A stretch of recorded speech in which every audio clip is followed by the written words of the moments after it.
Let's turn to National Security Advisor H.R. McMaster speaking yesterday.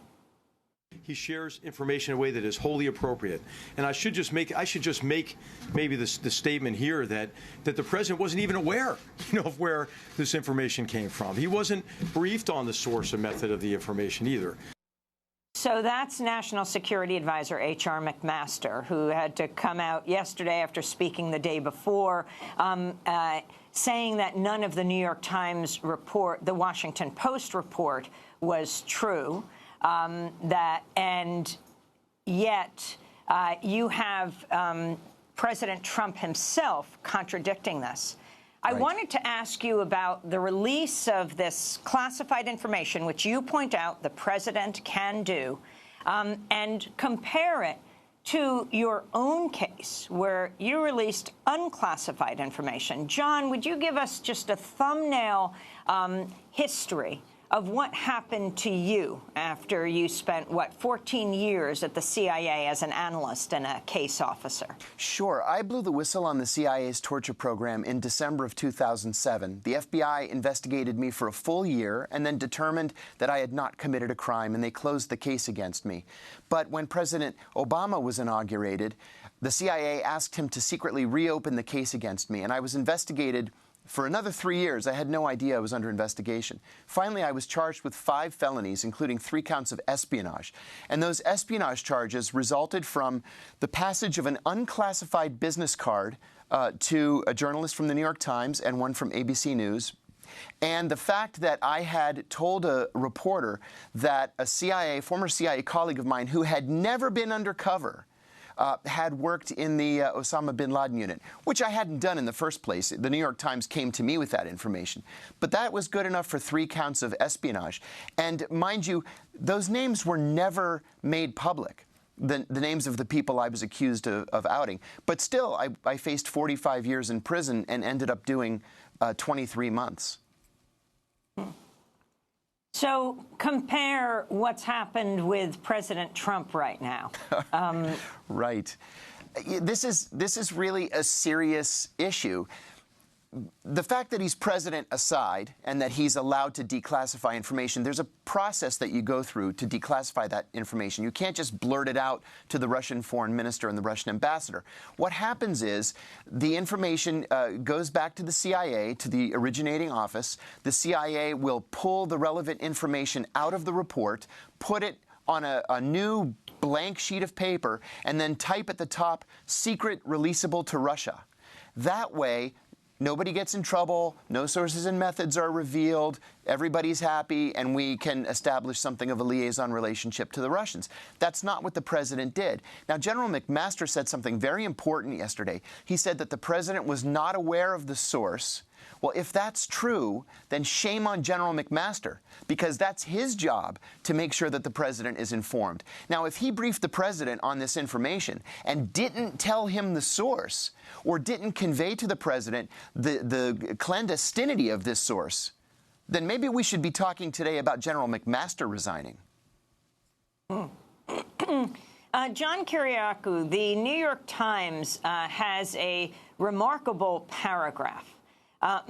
They write, in private, 3 administration officials conceded they could not publicly articulate their most compelling and honest defense of the president for divulging classified intelligence to the Russians.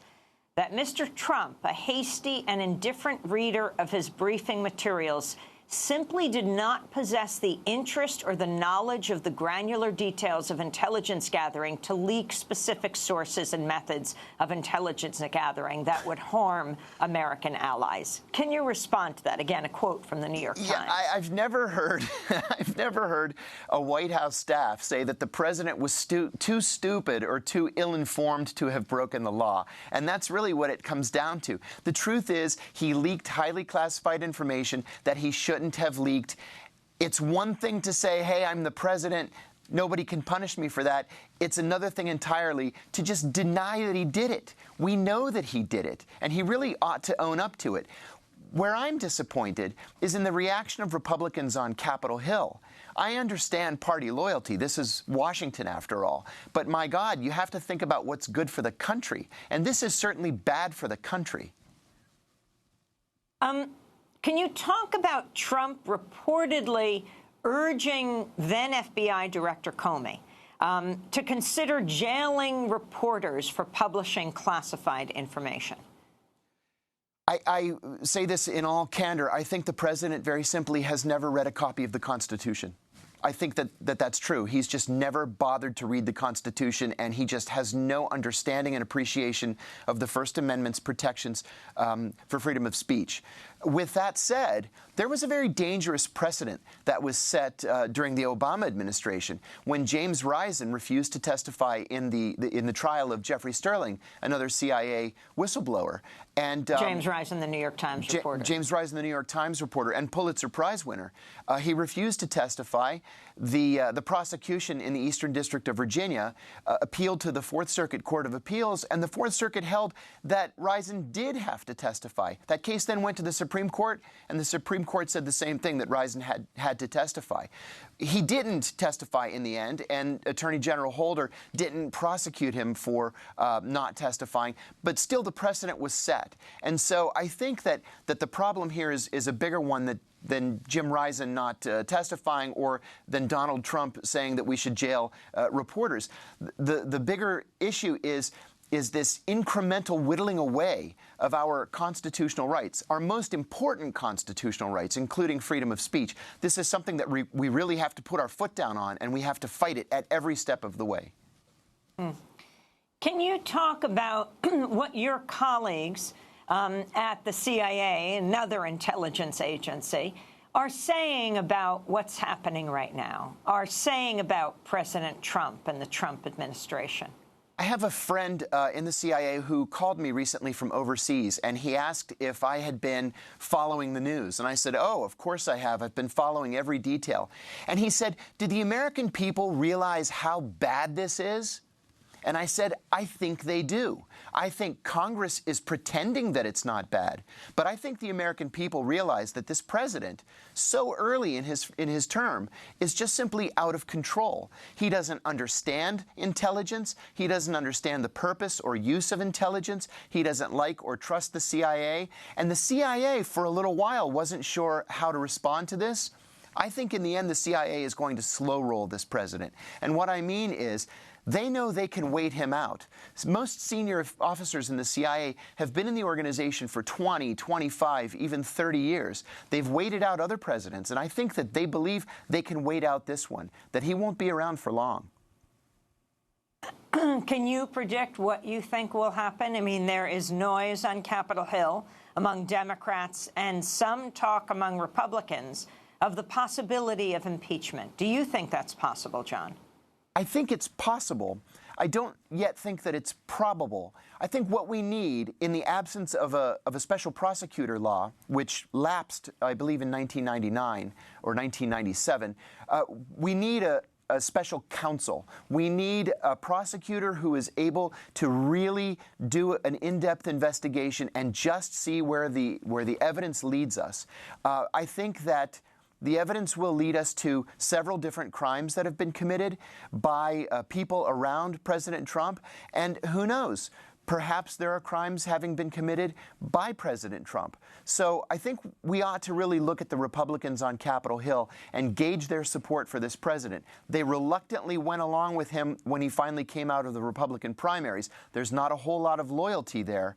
And I think that if even the Republicans on Capitol Hill smell blood in the water, they'll begin to turn. The first time a Republican member of Congress starts talking about impeachment, I think it's a slippery slope from there. John, you spent 14 years at the CIA as an analyst and a case officer. You exposed Bush-era torture. And I was wondering if you can talk about that, the information that you talked to a reporter about, though the reporter didn't reveal any name of any agent from your conversation with him. You ultimately were jailed. Talk about the substance of the information you were trying to get out. I said three things in the initial interview that I did with ABC News in December of 2007. I said that the CIA was torturing its prisoners. I said that torture was official U.S. government policy. It was not the result of a rogue CIA officer, as President Bush had intimated. And I said that the torture program had been personally approved by the president himself. But that's not specifically why I was jailed. Remember, the FBI determined that what I had said was not a crime. And so they began digging and digging and digging until they finally were able to put something together.